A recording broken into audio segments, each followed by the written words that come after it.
This F2L case is considered by many as the worst F2L case. But what if I told you that this is actually one of the best if you know this trick that I'm about to show you?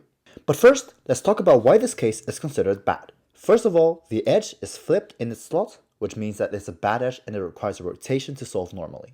The corner is also in the slot, which means you have to take out both pieces to solve it normally. So using intuitive F2L, the way to solve this will be to take it out, rotate, and solve this case like this. Let me show you how we can turn this horrible case into one of the best F2L cases and how you can start using it immediately in your solves.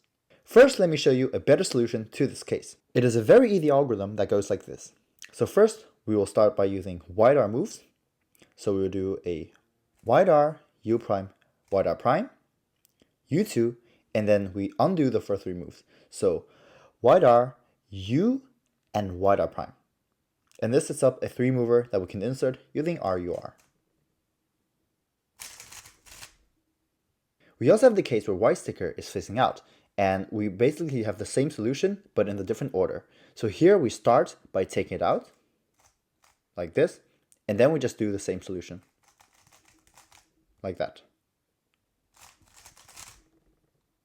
But what makes this case good is when we break one of the fundamental rules of F2L, and that is dealing with bad cases ASAP. And with this case, even with the solution that I just showed, it is still a bad case. Don't get me wrong.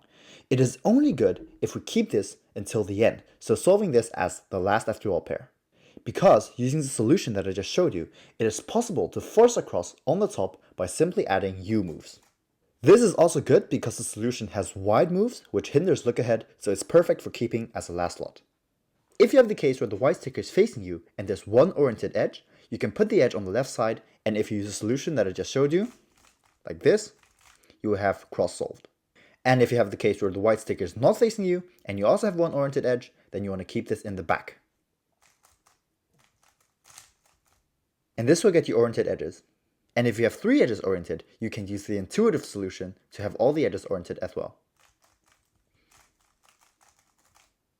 With the white sticker facing you, we can also use the intuitive solution. So keep the three oriented edges in the back and just do it like this. And that gives you a cross. You can also do this algorithm with your left hand if the case is on the left side. I will have the algorithm in the description so you can check it out there.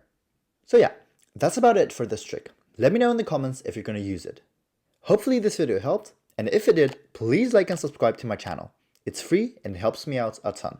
If you want more useful tips and tricks, I suggest you to watch this video next.